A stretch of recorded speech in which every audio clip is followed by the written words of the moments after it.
Indeed, we'll continue our focus on that. We're joined now by Mr. Pascal Odibo, who is a business and financial consultant. Thank you for coming on this morning. Thank you. Well, the president there have been given an insight into the shape of his cabinet. The truth of the matter is the country is broke. So it does appear that the ministers will have their job cut off for them, do you think? Yes, thank you for inviting me. And I totally agree with you. The ministers will have their job cut out for them. But of course, you know, there was this economist you had one night who came with statistics. And I think it was Suleiman that was interviewing him, and he laid the facts clear. Mr. Bismarck.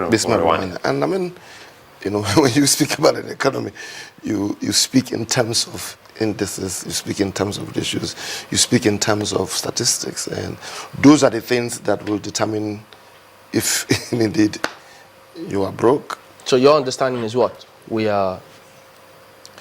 I told you just now that you invited an economist who gave you the statistics of Nigeria, and by his permutations. What about by his yours? Permutations, and I do agree with him. By his permutations, you know, this is still an ongoing economy. Let's start off the discussion, because he actually started off by saying, answering the question, is Nigeria distressed? He said no. Absolutely. And he gave this so many other countries, about 10 of them, and Nigeria is not even among those 10 who are heavily indebted, so debt to GDP of Nigeria is less than 11%. Where is this vibe coming from? If we're getting this from the president, I don't want to use the word the presidency, and if we're getting it from the president about the financial situation of the country, and now we are putting that side by side with the kind of ministers that we'll be having when they come on board, because of what he has just told us as a people and as a nation.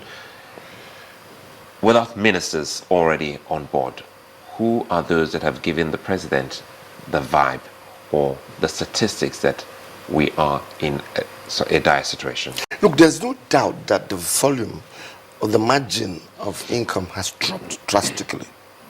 Businesses are beginning to show that. I mean, you could see the losses you're experiencing in corporates. One day they declared, almost $189 billion loss. And of course, you can link this to assets purchased at the point where you are saying you're matching these assets to about $110 per barrel.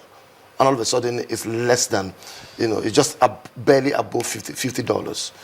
Those assets, of course, will be producing at less. So, forecasts of income will definitely drop. There is no doubt Nigeria is in a situation but to now say it's broke, let's leave that to the politicians. But I think those who look at the statistics and the numbers have given us the figures, and you just need to choose who to believe. I think really the work now is for this crop of politicians and technocrats to now put together an agenda for Nigeria.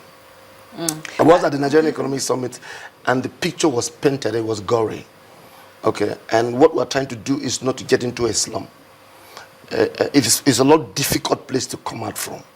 You could contract as an economy, and you could reflate your economy. And there are things to do to deflate an economy, and those are the things we are thinking that, the government will begin to do with their team in place. There is need for some measure of sense of urgency to reflate the system.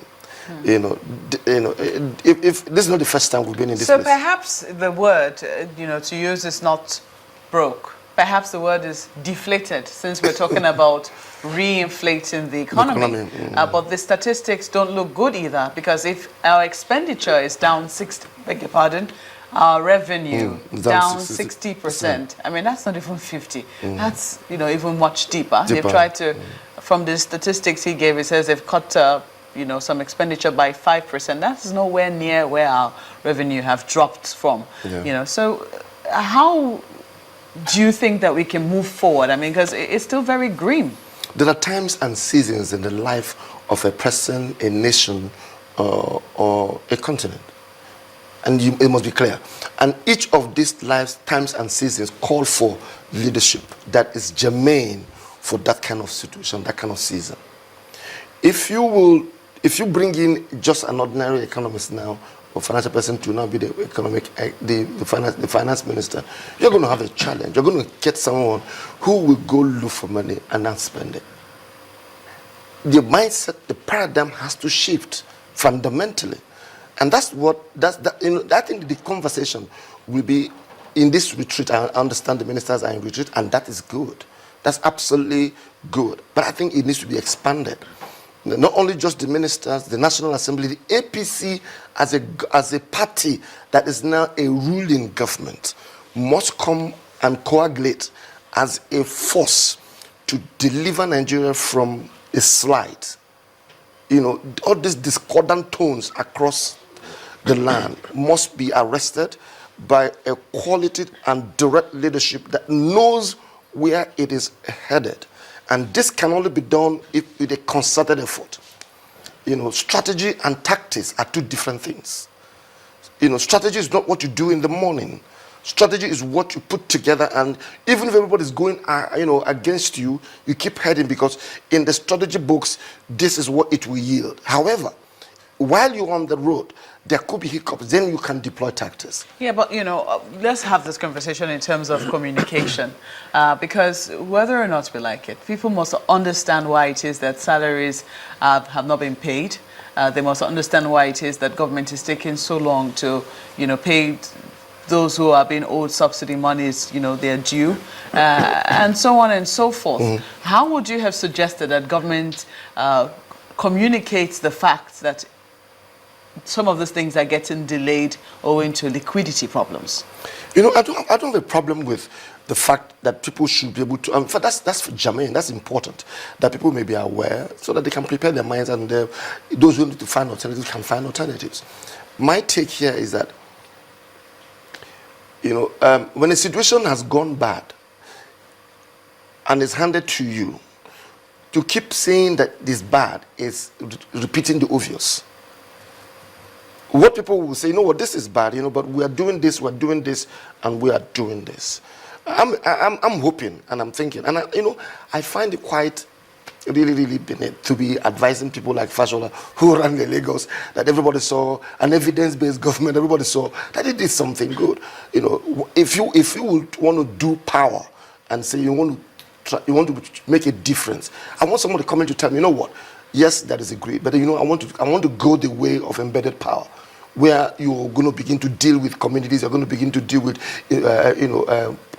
corporates, and that will release the pressure on the grid, and that will finally affect the larger economy. So I have no problem with people communicating that the situation is bad. By the way, that was why there was change of government. If Nigerians wanted it, they would have perhaps remained with the past government, but they made a clear choice that we want to make a move. So, if you asked a question the other day, is our patience being tested? I'm just concerned. I'm hoping that with these guys in place now, they won't get into what I would call reverse emotions. So you believe our patience is being tested? Oh, I think so. I personally think so. No, I think that it's been tested, but at the same time, let's wait. I mean, the team is here now. The team is here, and I think there are a crop of people that I think that if they create a strong economic team, they could turn around. There's nothing that is impossible with a team that are together. Now you're talking about a team, which is very key here. And one other thing is that you look at some of the highlights that some of the indices that led us to where we are now, talking about reckless spending, and even tax evasion, a couple of other things that have been done, and not remitting some of those taxes that have been collected. Now that they already have this blueprint, they are moving into what you would want to call a pally to discuss amongst themselves, have an orientation before they come out and say, here we are to fix in this country.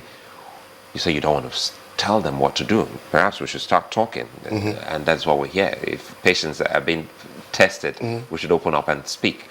What are those things do you think that we haven't actually gotten right, away from some of those reckless spendings and some of these loopholes and leakages that we are trying to block? What do you think we got wrong internally? Because the external one has to do with the global crisis, global economic meltdown. But internally, what are those things that went wrong? Wouldn't that be a laggard, a laggard evidence? I'm saying, let's look at something more for. I give you an instance, and I keep using power as an example. Electricity, right? Electricity. If you will leverage on all the perhaps commitments and the roadmap for electricity generation in this country, and even come up with some new, in some cases better means, but let it be that there is a focus on electricity generation, there will be a lot of reflation that may just not be government-led. When government says they want to, create jobs, I laugh. Government does not create jobs. It does not create. What the government does is not to scare investors away by the kind of things you're doing lately. So you think does it look investors like will be scared away? Sorry? You think investors will be frightened moment? away? No, you don't think you don't think that if you were an investor coming into and listen, by the way, I'm not saying anything wrong. I'm not saying that we should pardon and allow corporate recklessness and impunity. That's not what I'm saying. But you don't use a hammer to kill a fly. It doesn't make sense. You on your own can't. The person was saying, you want the investors to come and help you. Let me tell you something. Investors don't come to help anybody. No. It's like going to a bank and say the bank should help you, give you money. The bank does not help you to give you money. So they are also apt to make it profit. Yes, you create the environment. A bank will seek you